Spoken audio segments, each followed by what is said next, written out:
we proudly present the Beatles!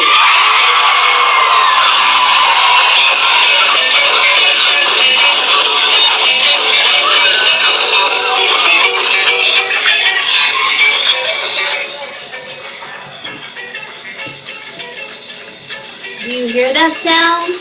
Can you feel that sound? It's almost like you can reach out and touch history when that sound is playing.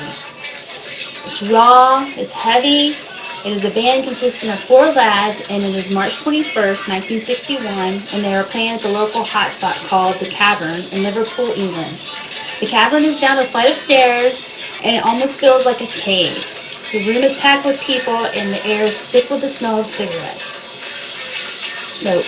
The band sweats and plays energetically, eager to please the crowd. This band doesn't know it yet, but soon they will be playing in stadiums to crowds of people. They're going to make history in the music world.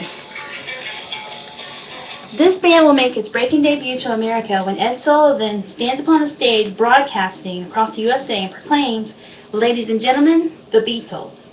Everyone in the nation watching the Ed Sullivan show that night will remember seeing the Beatles for the first time. It will forever hold a mark in history. Other musicians will become jealous. Teenagers everywhere will become obsessed.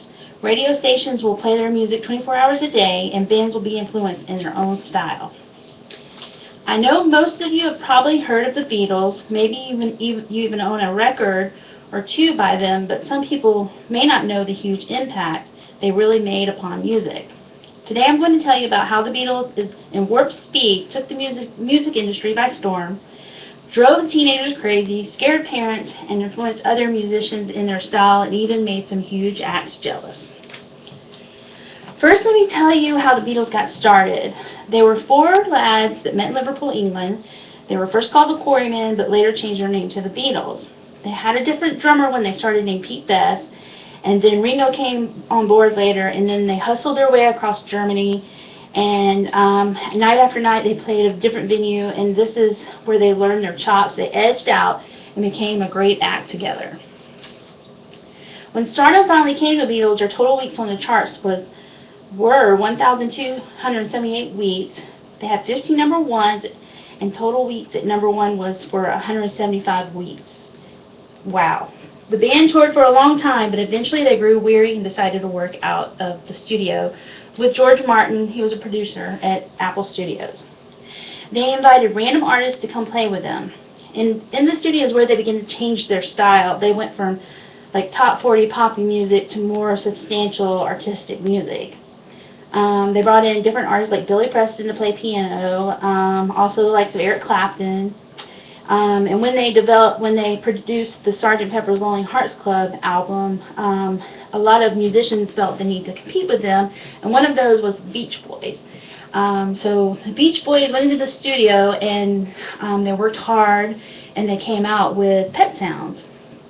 So Paul McCartney is quoted one time saying that God Only Knows is one of his favorite songs. He said it was the best song ever made off that album. And matter of fact, the first time John Lennon and Paul heard it, they went home and they wrote that night, Here, There, and Everywhere. So throughout the years, the Beach Boys and the Beatles were kind of in competition. So, or I should say Brian Wilson from the Beach Boys. He was really the backbone behind all that. Suddenly, bands were coming on the scene.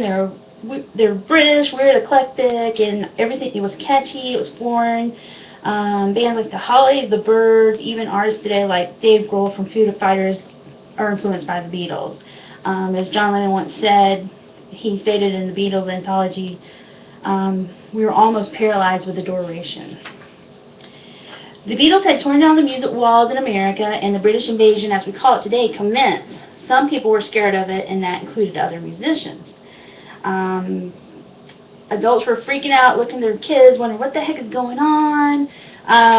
While these bands have weird haircuts, musicians in America didn't know what to make of it. They felt like they were going to be out of a job soon. Some were just jealous. One good example of that is Elvis Presley.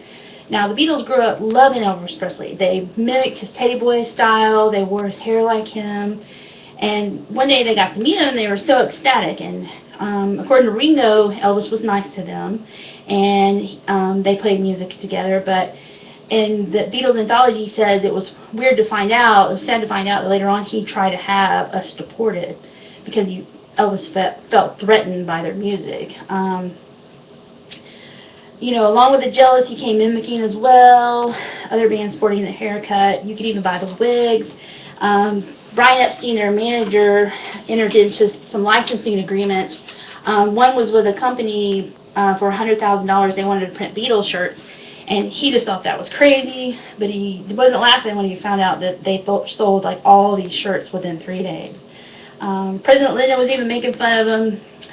He told the British Prime Minister, I like your advance guard, but don't you think they need haircuts? So everybody was poking at him, whether it be jealousy, they admired him, whatever.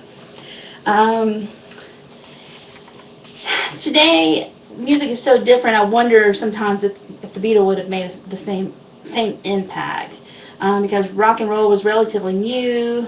Most guys had short hair. I can imagine what it was like for people to see the Beatles get off the plane when they first came to America. But people became obsessed with them, even Ringo said there was people that had kids that were sick and they'd bring them to their concerts and stuff, thinking the Beatles could cure them if people were that obsessed with them. But what is important is that they were respected by their peers. If you watch the documentary Music for George, you'll see all these friends that come up to play his songs to honor him. People he became really good friends with, like Jeff Lynne from ELO, Tom Petty and Heartbreakers, Eric Clapton. Eric Clapton played on While My Guitar Gently Weeps. So they were together all the time. They really respected each other in the music community. Recently, Ringo was inducted to the Hall of Fame. Paul McCartney inducted him. Paul McCartney's already been, inducted. He was already inducted years ago. So, it's amazing how 4 guys from the corner of the world, some poor town, can come together and just have a huge impact on, the world in general. It's funny because I heard somebody say the other day, I heard this guy from Liverpool saying that Paul McCartney fakes his accent because he doesn't want people to really know he's from Liverpool, and all I can think is, how can you not know? So I don't know what's up with this guy. So if in conclusion, if you already didn't know the Beatles, how influential they were, now you do. The next time you listen to the radio or listen to a song, just know that probably 5 out of the 10 bands that you listen to, somewhere along the way, they were influenced by the Beatles. Next time you listen to a Beatles song, listen for that classic sound of George's guitar, the lazy beat of Ringo's drumming, John and Paul's words, how they they collaborated on songs, but they were always kind of at war a little bit. They had like a tug of war in their music. So, and as Billy Corgan would say, from Smashing Pumpkins, you can't be greater than Elvis, change things as much as the Beatles, or be as original as Led Zeppelin. All you can do is rip them off.